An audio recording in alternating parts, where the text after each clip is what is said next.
오늘 하나님의 말씀은 요한계시록 2장 1절에서 7절. 제목이 좀 긴데 예수님 사랑, 예수님 사랑, 예수님 사랑합시다 라는 제목으로 하나님 말씀 나누겠습니다. 예수님 사랑합시다. 우리는 영적으로 매우 심각한 지금 위기의 시대를 살아가고 있습니다.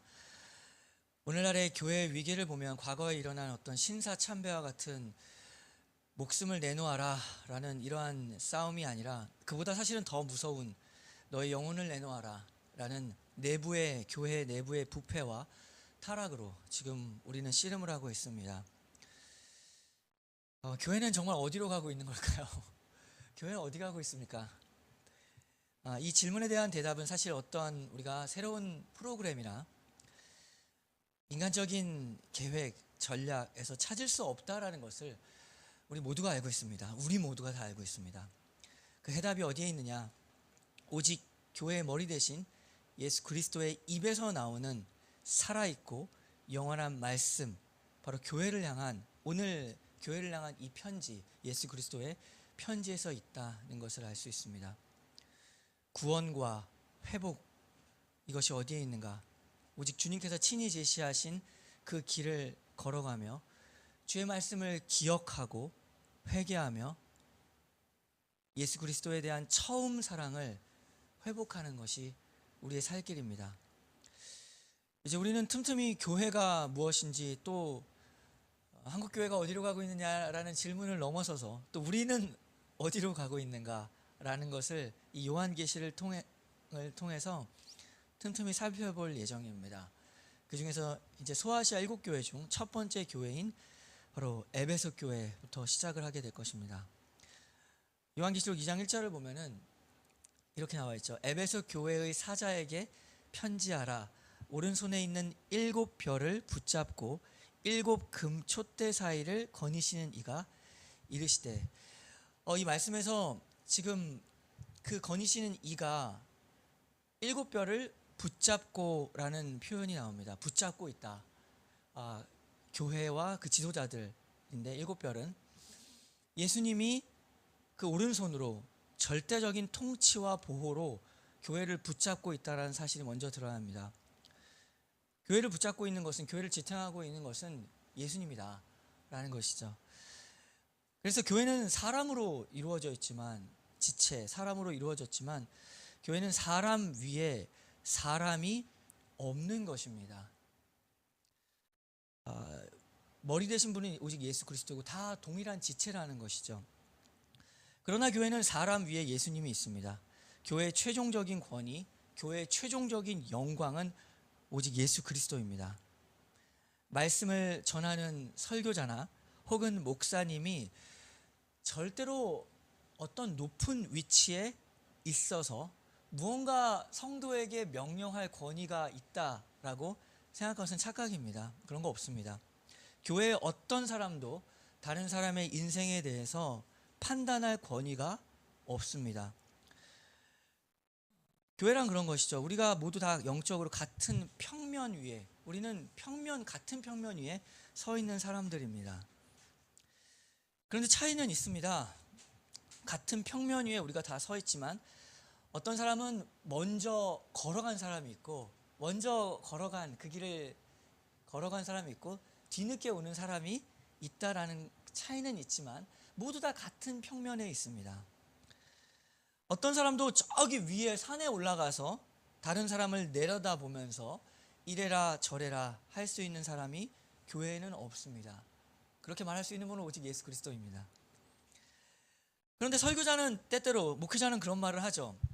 왜냐하면 하나님의 말씀이 이렇게 해라 저렇게 해라 라고 하기 때문에 그 하나님의 말씀을 전하는 통로가 되는 것입니다. 근데 통로가 그냥 지나가는 사람이 아니라 인격적으로 그 말씀을 받고 이해한 사람이 마음의 감동을 가지고 동일하게 전달하는 것이죠. 그래서 뭐 더 높은 차원에 있는 설교자라고 해서 목회자라고 해서 더 여러분보다 높은 차원에 있는 것이 아닙니다. 그럼에도 불구하고 차이는 있습니다. 실제로 차별적인 것이 아니라 똑같이 출발을 했습니다. 같은 신앙생활에 처음에 출발선을 같이 갔는데 어떤 사람은 성령의 인도를 따라 순종하며 매일 그 인도를 따라 걸어가는 사람이 있는 것이고, 또 어떤 사람은 같이 출발을 했는데 세상 유혹에 빠져서 이 길 갔다가 저 길 갔다가 그렇게 뱅뱅 도는 사람도 있습니다. 그러니까 신앙이 이렇게 제자리에 있거나 이렇게 늦춰지는 사람을 보면 신앙이 이렇게 회전을 합니다. 계속 회전하는 신앙이 있다라는 것이죠. 그럼 어쩔 수 없는 겁니다. 늦게 갈 수밖에 없는 것이죠. 우리가 인생을 살면은 언제든 그 신앙의 위기가 찾아오게 되는데, 우리가 매일 마주하게 되는 인간관계에서도 어딜 가나 꼭 말을 열받게 하는 사람이 어딜 가나 있는 겁니다. 어딜 가나 그런 위기들은 찾아오는 겁니다. 다 있습니다. 자기 자랑하거나 말을 해도 꼭 얄밉게 하는, 상대방 무시하면서 말하는 사람들이 우리가 어디 가나 만나게 되는 것이죠. 그럼 그런 도전과 어떤 위기가 찾아왔을 때 그 사람을 미워하고 시기하고, 또 어느 날은 또 그 사람 반응이 달라지니까 또 갑자기 마음 풀려서 용서하고, 계속 이렇게 반복하는 것만이 있는 것이죠. 그렇게 세월을 계속 가는 겁니다. 그냥 계속 그 자리에서 미워하다 또 용서하다, 미워하다가 자기 마음 풀려서 용서하다가. 교회에서는 물론 영적으로 모두가 다 같은 평면에 있을지라도 매일매일 우리의 삶에 주어지는 이 영적인 전투에서 주의 말씀에 순종해서 딱 걸어가느냐 아니냐, 순종의 차이가 먼저 걷게 하는 것과 뒤서게 하는 것을 가르는 것입니다. 나이가 많거나 경험이 많은 것이 성숙의 어떤 지표가 아닌 것이죠. 우리가 너무 잘 알잖아요. 나이가 많다고 해서 성숙한 건 아닙니다. 절대 그렇지 않습니다. 순종의 차이가 성숙을 만들어내죠. 먼저 걸어간 사람은 순종해서 간 것입니다. 지금 돌고 있는 사람은 결국 사실 순종하지 않은 것이죠. 불순종하면 뺑뺑 도는 제자리 신앙이 되는 겁니다. 그렇게 교회에는 달려가는 사람이 있고 또 걸어가는 사람이 있거나 혹은 그냥 제자리에 있는 사람이 있습니다. 그렇기 때문에 그런 차이만 있을 뿐이지 교회에서는 높거나 낮거나 이런 차이는 없습니다. 오직 그 7별을, 교회의 지도자, 교회를 붙잡고 계신 예수님만이 교회에는 지극히 높으신 분이다는 것을 우리가 기억해야 됩니다. 그 예수님이 어떻게 하시냐면 그 교회에 나와 있죠. 오른손에 있는 7별을 붙잡고 7 금촛대 사이를 거니신다. 예수님께서 그 7 금촛대 그리고 그 7 교회를 거니십니다. 여기서 거닌다, 걸어간다, 거닌다라는 말이 우리가 정말 꼭 기억해야 될 헬라어 중에 하나죠. 페리파테오. 그것은 걸어간다, 산다, 걸어가며 우리가 살아간다라는 의미입니다. 그 말은 예수님이 교회와 함께 아주 가까이 함께 살아가며 걸어간다. 쉬운 말로 동행한다. 그리고 좀 더 멋진 표현을 쓰면은 거니신다는 것은 임재한다라는 말입니다. 임재가 뭘까요? 임재는 한마디로 예수님 가까이 있다, 우리와 함께 가까이 있다, 내 곁에 계신다, 그게 임재한다라는 말입니다. 예수님은 그러니까 지극히 저 높은 곳에 계신, 가장 높은 분에 계신 분이시지만 그 높은 곳에서 방관자로 계시는 분이 아니시고, 바로 그분이 각 교회 지체 한 명 한 명의 삶에서 가장 깊고 남들에게 말하지 못하는 가장 은밀한 부분까지 아시고 우리 인생에 개입하시는 하나님이시다라는 겁니다. 이 말을 하는, 지금 말씀을 하는 이유가 뭘까요? 이런 편지 왜 자기소개를 할까요, 예수님이? 왜냐하면 지금 다음에 나오는 에베소 교회에 어떤 문제가 있었기 때문에 바로 이 말을 하는 겁니다. 에베소의 치명적인 결함 하나가 나오게 되는데, 그것은 바로 그들이 처음 사랑을 버렸다는 사실입니다. 예수님 단 한 번도 우리와 멀어진 적이 없습니다. 구약 성경 내내, 신약 성경 내내 그 말을 하고 있죠. 구약에서도 하나님이 이스라엘 떠난 적 없습니다. 이스라엘이 하나님을 떠났죠. 오늘날 교회가 이러한 예수님이 임재하신 이 상황 속에서 우리는 어디로 가고 있는 것인가? 교회는 어디로 가고 있을까요? 두 가지뿐이죠.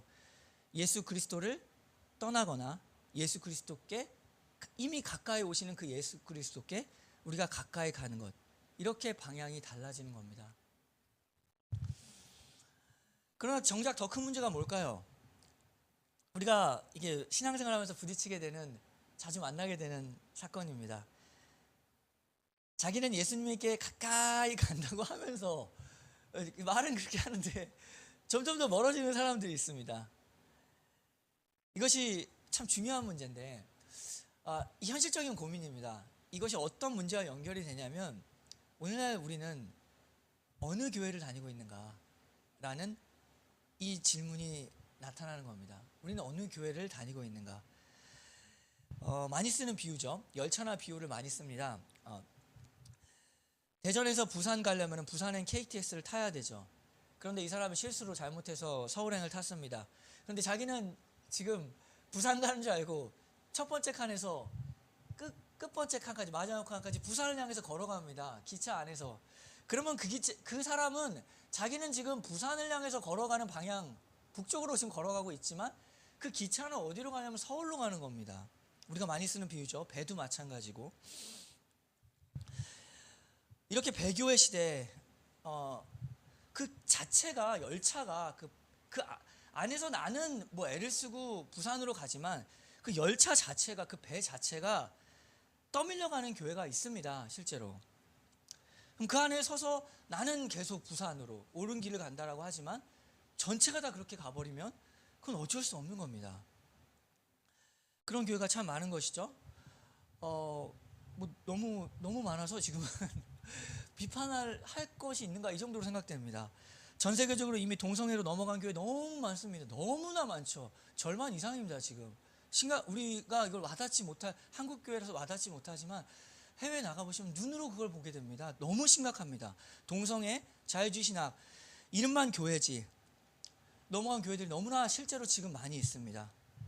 그저 서로 결혼이나 장래와 같은 대소사, 인생의 대소사, 그리고 정으로 묶여가지고, 사람의 따뜻한 정으로 서로 돕고 사는 공동체나 커뮤니티로 몰락한 교회들이 너무 많이 있는 것입니다. 그래서 오늘날 우리에게 중요한 질문은 무엇이냐면, 바로 오늘 했던 질문과 마찬가지로 내가 어디로 가고 있는가에 대한 부분보다 지금 내가 다니고 있는 교회가 어디로 가고 있는가에 대한 질문이 굉장히 중요한 시대입니다. 우리 한 사람 한 사람은 각자 개인주의적으로 신앙생활하는 게 아니라 우리를 지체라고 했습니다. 몸이라고 했죠. 교회가 지금 어디로 가고 있는가, 우리 신한물 교회가 어디로 가고 있는가, 정말 중요한 질문이라는 것이죠. 먼저는 내가 이 탄 배, 구약에서 노아의 방주를 신약의 교회로 많이 예표하죠. 이 교회가, 이 내가 탄 이 배가 노아의 방주인가, 아니면은 그냥 그 당시 때 많았던 여러 배들 중에 하나인가를 고민해 봐야 됩니다. 예수님이 직접 선장이 되어서 이 배를 움직이고 있는가, 나라는 한 개인의 신앙 방향보다 교회의 신앙 방향이 어디로 가고 있는가가 지금 굉장히 중요한 문제입니다. 그런데 지금 하나님을 떠나서 세상으로 지금 떠밀려가고 있는 한 교회가 오늘 본문에 나타나게 되죠. 바로 그것이 에베소 교회입니다. 2절을 보면 그 교회가 어떠한 상태인지 이제 나오죠. 2절 이하를 보면, 내가 내 행위와 수고와 내 인내를 알고 또 악한 자들을 용납하지 아니한 것과 자칭 사도라 하되 아닌 자들을 시험하여 그의 거짓된 것을 내가 드러낸 것과 또 내가 참고 내 이름을 위하여 견디고 게으르지 아니한 것을 아노라. 요한계시록 2장 2절에서 3절까지입니다. 예수님은 지금 뭐라고 말씀하시냐면, 지금 이 교회, 에베소 교회 잘 안다. 두 번 나오죠. 내 인내를 안다. 그러한 것을 안다. 잘 안다. 무엇을 아실까요? 그들의 수고와 인내를 아신다고 합니다.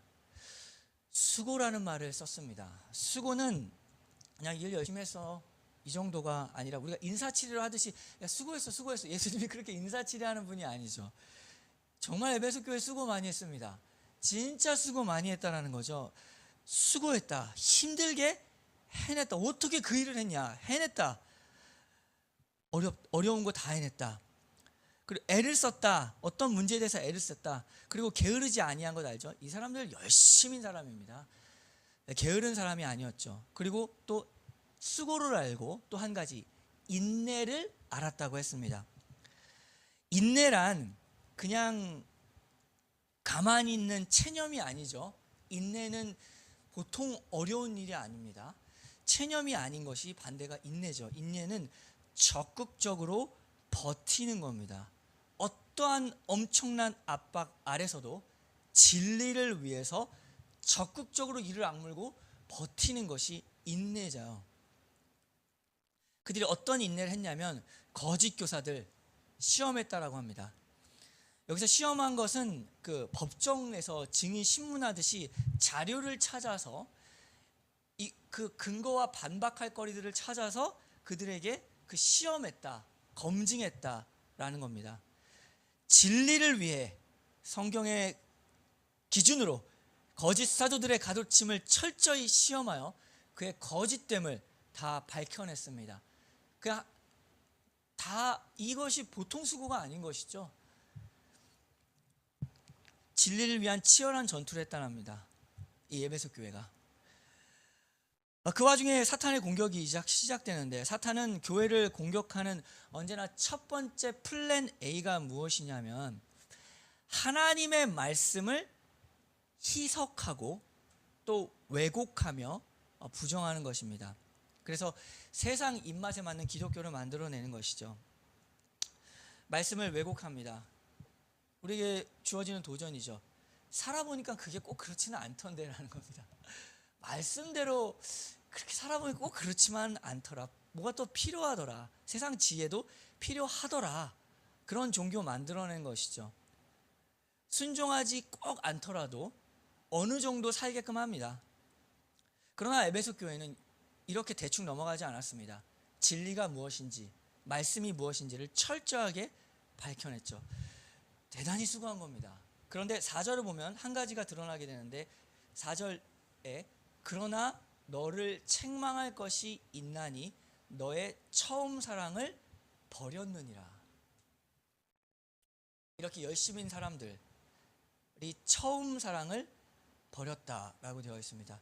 여기서 가장 핵심되는 단어가 무엇이냐면 버렸다라는 사실입니다. 사랑을 잊어버렸다가 아닙니다. 사랑을 서서히 까먹었다가 아니라 사랑을 버렸다, 버려버린 것입니다. 권태기 아니라는 거죠. 서서히 사랑이 식어져 버리는 그런 얘기가 아니라 뭐 이렇게 사랑하는 관계에서 손잡았는데 뭐 아무 느낌 없다고 이런 얘기가 아니라 적극적으로 버렸다. 남편이 아내를 버린 것과 같이 사랑하는 관계에서 버려버린 겁니다. 그 사랑을 버려버린 것. 사랑을 내쳐버린 행동, 그것이 버렸다는 것이죠. 그들이 버린 것이 무엇일까요? 너의 처음 사랑. 처음 사랑. 처음이라는 말은 이 두 가지 뜻이 있습니다. 결국 같은 말이긴 한데, 처음이라는 단어는 시간적으로 보면은 첫 번째, 두 번째, 세 번째에서 그 첫 번째입니다. 첫 번째 사랑이라는 말의 의미가 뭐냐면, 처음 사랑이 있다는 말은 언제나 그 말에 전제가 있죠. 두 번째 사랑이 있다는 얘기입니다. 처음 사랑이 있다는 얘기는 두 번째 사랑, 세 번째 사랑이 있다는 것이 전제된 것이죠. 그리고 또 한 가지 중요성과 우선순위에서 처음 사랑인 건 최우선이다, 최우선의 사랑이라는 것이죠. 최우선이라는 말이 나오는 것은 그 다음 단계, 다음 사랑이 있다는 겁니다. 최우선 말고 그 우선순위가 다음 순서도 있는 거죠. 단지 뜨거운 감정을 에베소 교회는 잃어버린 것이 아니었습니다. 그들의 신앙의 근본이고 그 모든 믿음의 동력이었고 가장 근본적이고 최우선이었던 내 마음을 움직이는 것, 내 마음을 움직이는 나를 움직였던 그 마음, 사랑의 마음, 동력이었던 그 사랑을, 예수 그리스도의 사랑을 버린 겁니다. 이제 예수님은 그 에베소 교회의 마음의 중심에 없습니다. 이제 두 번째가 된 것이죠. 예수님 두 번째가 된 것이고, 예수님은 최우선은 아닙니다. 안 사랑하는 게 아니라고요. 사랑하는데 최우선은 아니고 두 번째는 되는 겁니다. 그러면 예수님이 교회가 처음 사랑 버렸어도 두 번째 사랑이나 최우선은 아니더라도 다음 차선의 선택으로의 사랑에 대해서 사랑은 사랑이니까 받아주냐? 절대로 그런 사랑 받아주지 않습니다. 예수님은 그 사랑은 받아주지 않는 겁니다. 그냥 그래도 사랑한다고? 아니요, 안 받아줍니다.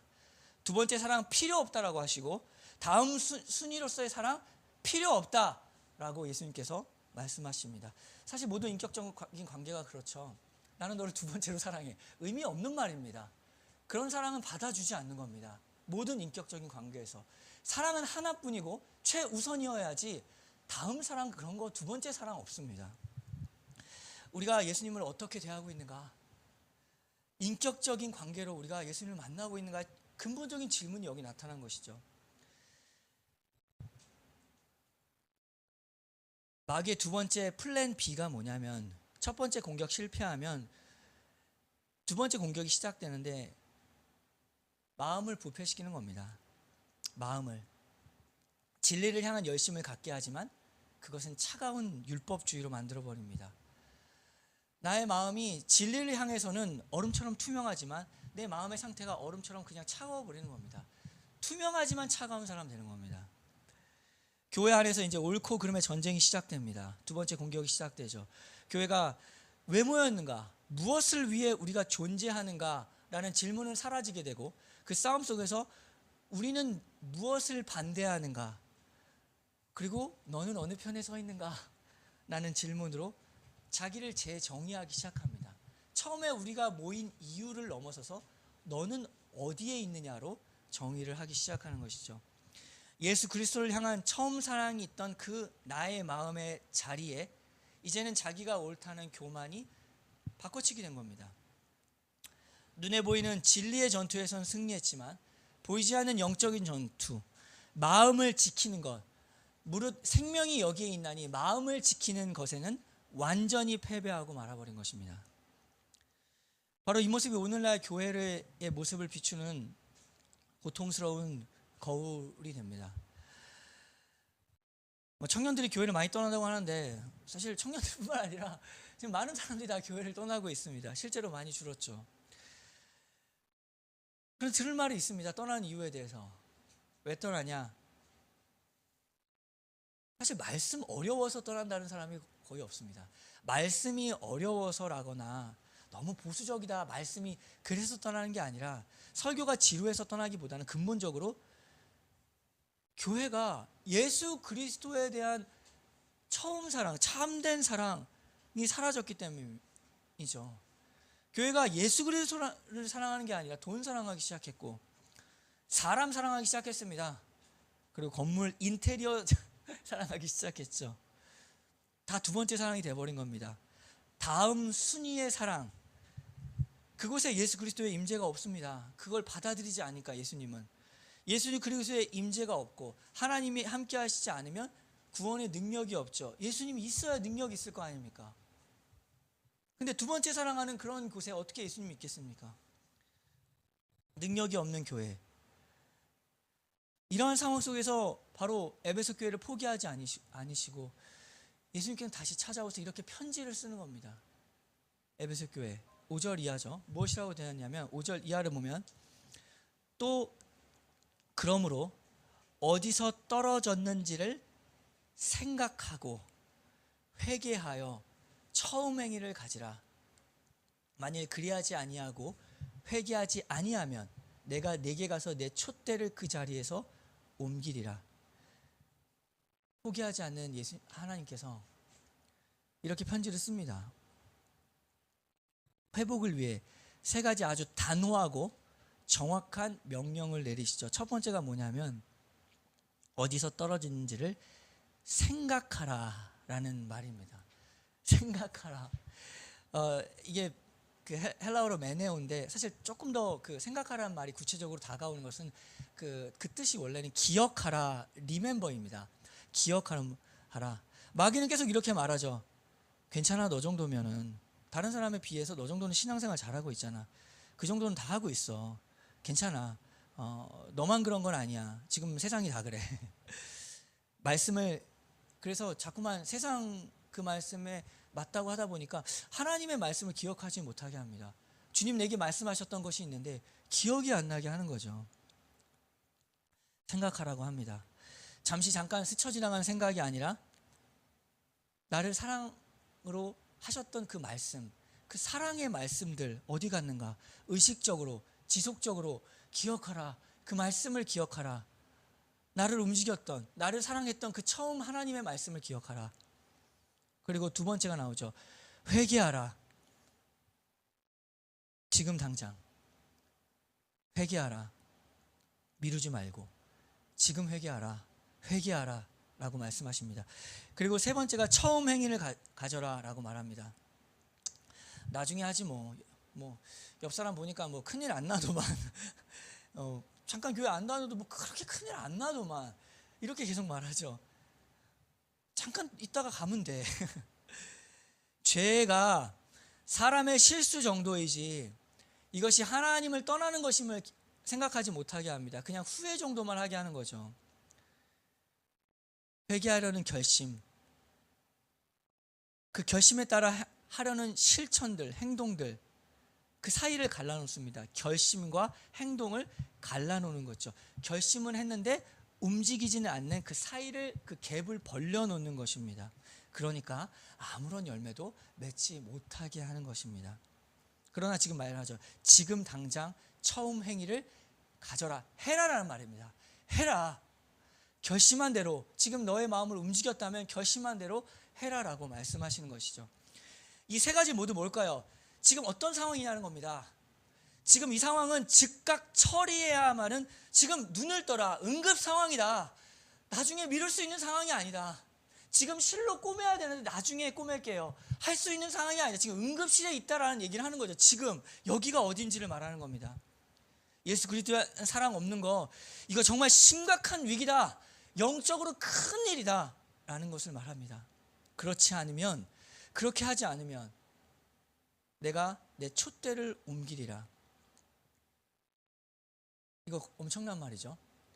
마귀가 공격해서 교회가 무너지는 게 아니라 예수님 직접 그런 교회를 촛대로 옮겨버리라고 합니다.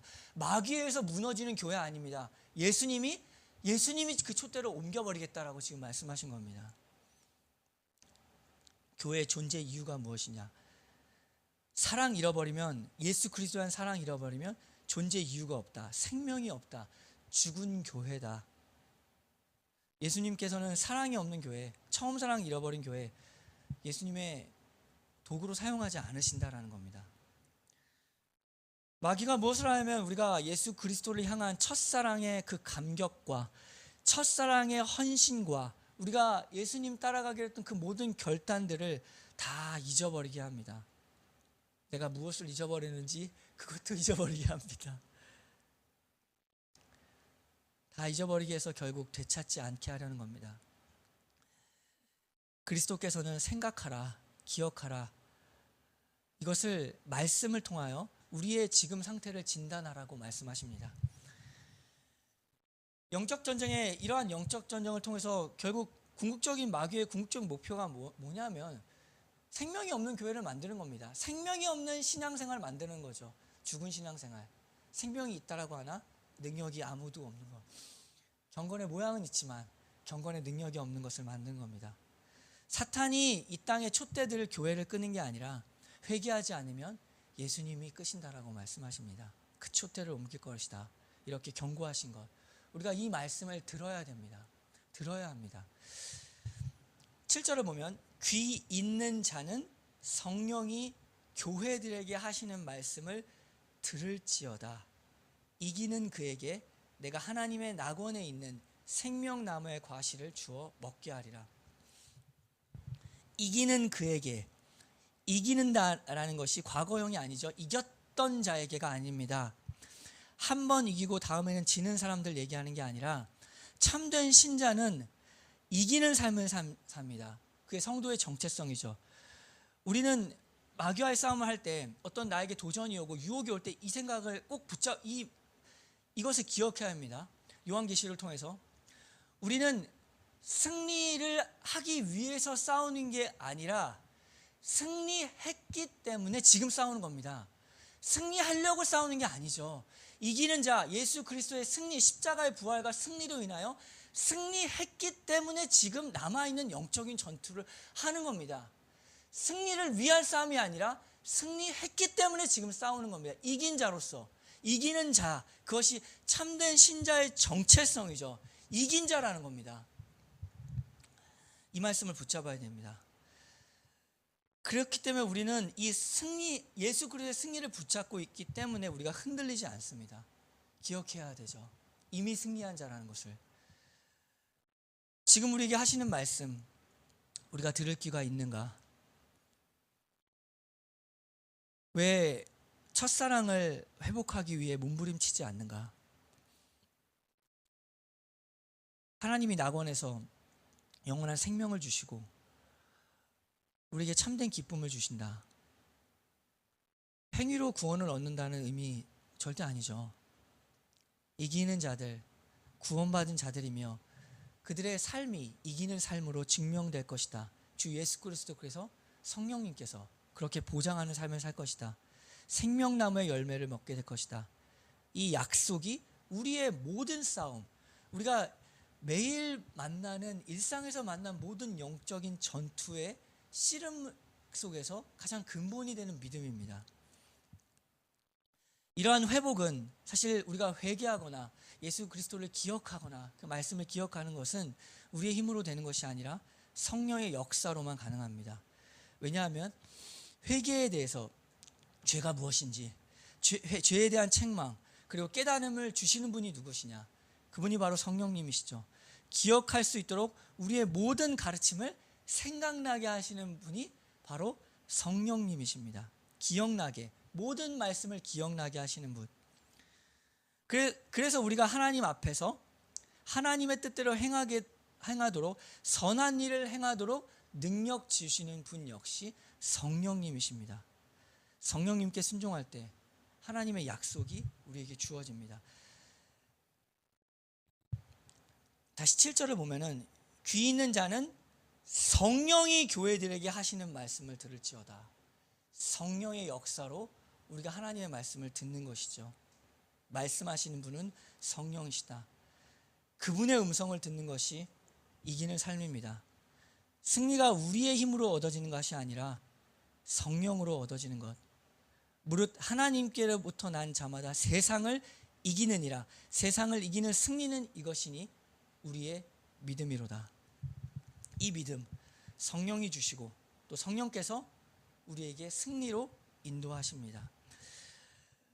지금 우리는 겉으로는 아주 강한 그러한 에베소 교회, 그러나 속으로는 죽어가던 이 에베소 교회를 보았습니다.